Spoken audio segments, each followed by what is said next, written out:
आप लोगों का बाबा विश्वनाथ की ऑफिशियल यूट्यूब क्लास पर हार्दिक स्वागत है। आइए आज आप लोगों को हम सबने अवज्ञा आंदोलन के बारे में पढ़ाते हैं। सबने अवज्ञा आंदोलन क्या था, चलिए हम इसके ऊपर नज़र डाल लेते हैं। जब भारत में चारों तरफ से एक तरह से आंदोलन शुरू हो गए थे, उसी समय 12 मार्च सन 1930 ईस्वी को महात्मा गांधी ने अपने आश्रम के साथियों और गुजरात विद्यापीठ के विद्यार्थियों को लेकर के, जिनकी संख्या 79 थी, अपनी इतिहास प्रसिद्ध दांडी मार्च किया। ध्यान दीजिएगा, 12 मार्च सन 1930 ईस्वी को यह यात्रा शुरू की गई थी और साबरमती आश्रम से 200 मील दूर समुद्र के पास एक ग्राम है दांडी। यहीं पर नमक कानून को तोड़ने के लिए समुद्र के पानी से नमक बनाने की योजना थी। 6 अप्रैल 1930 को महात्मा गांधी और उनके अनुयायियों ने नमक बनाकर नमक कानून को तोड़ा। फिर क्या था, देश में हजारों जगह नमक कानून तोड़ा गया और इस तरह से महात्मा गांधी ने नमक कानून तोड़ा। 6 अप्रैल सन 1930 ईस्वी को महात्मा गांधी और उनके अनुयायियों ने नमक कानून बनाकर नमक कानून को तोड़ा। भारत में हजारों जगह नमक कानून तोड़े गए। जहां कहीं भी नमक कानून ने न तोड़ा जा सका, वहां दूसरे कानूनों को तोड़ा गया। महात्मा गांधी के कार्यक्रम में नमक बनाना, शराब, अफीम व अन्य मादक चीज़ों के बिकने वाली दुकानों पर तथा विदेशी चीज़ों व विदेशी कपड़ों की बिकने वाली दुकानों पर पिकेटिंग करना व धरना देना, हर एक घर में बूढ़े व जवानों को चरखा द्वारा सूत काटना, विदेशी वस्त्रों को होली जलाना, सरकारी स्कूलों व कॉलेजों का त्याग देना तथा सरकारी दफ्तरों में काम न करना, छुआछूत की भावना को समाप्त करना, हिंदू, मुस्लिम, सिख, पारसी, ईसाई सभी को एक होकर देश के हित के लिए कार्य करना आदि शामिल था।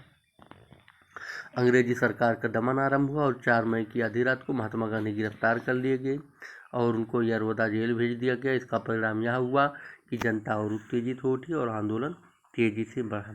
जगह जगह हड़तालें हुई। अंग्रेजी सरकार के विरोध में प्रदर्शन किए गए। किसानों ने कर देना बंद कर दिया। चटगांव में जनता ने सरकारी शस्त्रागार भी लूटा और पेशावर पूरी तरह जनता के हाथों में आ गया, अर्थात वहां ब्रिटिश शासन समाप्त हो गया। कुछ ही समय बाद श्रीमती सरोजनी नायडू और अब्बास तायब जी भी गिरफ्तार कर लिए गए। देश के सभी नेतागण भी गिरफ्तार कर लिए गए, पर आंदोलन बढ़ता ही गया और अंग्रेजी सरकार घबरा गई।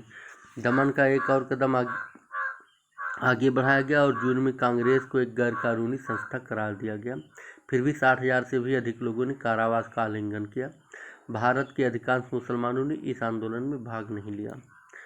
अगस्त सन 1930 में श्री तेज बहादुर सप्री और श्री जयकर ने कांग्रेस और सरकार के मध्य समझौता कराने की कोशिश की, परंतु कोई परिणाम न निकल सका। 12 नवंबर 1930 ईस्वी को पहली गोलमेज कॉन्फ्रेंस आरंभ हुई, पर कांग्रेस ने इसका बहिष्कार कर दिया था।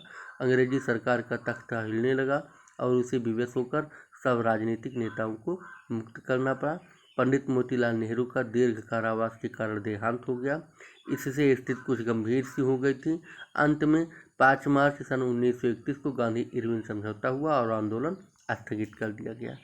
गांधी इरविन समझौते की प्रमुख बिंदु: यह निश्चित किया गया कि सबने अवज्ञा आंदोलन समाप्त कर दिया जाएगा।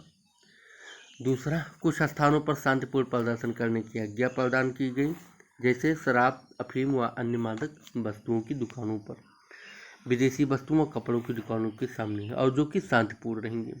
महात्मा गांधी ने यह आश्वासन दिया कि पुलिस के द्वारा किए गए अत्याचारों के खिलाफ व उनके आचरण के खिलाफ सार्वजनिक जांच का आग्रह नहीं किया जाएगा, अर्थात पुलिस के खिलाफ कोई सार्वजनिक जांच नहीं होगी।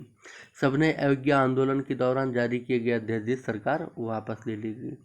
सन 1908 के क्रिमिनल लॉ अमेंडमेंट एक्ट के अंतर्गत वो नोटिफिकेशंस जो संस्थाओं को कानून के विरोध में घोषित किए गए उस हद तक रद्द कर दिए जाएंगे जो कि सबने अवज्ञा आंदोलन से संबंधित होंगे। इस आंदोलन से संबंधित चल रहे मुकदमे वापस ले लिए जाएंगे, अर्थात अब किसी तरह की कोई मुकदमा नहीं होगा। अहिंसात्मक प्रदर्शन करने वाले समस्त लोगों को रिहा कर दिया जाएगा। वे जुर्माने जो कि अभी तक वसूल नहीं किए जा सके नहीं वसूले जाएंगे। और इसके साथ ही यह भी निश्चित हुआ कि जो जुर्माना वसूल हो चुका है और जो जमानतें जब्त की जा चुकी हैं उन्हें नहीं लौटाया जाएगा। अंग्रेजी सरकार ने जो संपत्ति जब्त कर ली है वह भी वापस नहीं की जाएगी, वह वापस कर दी जाएगी।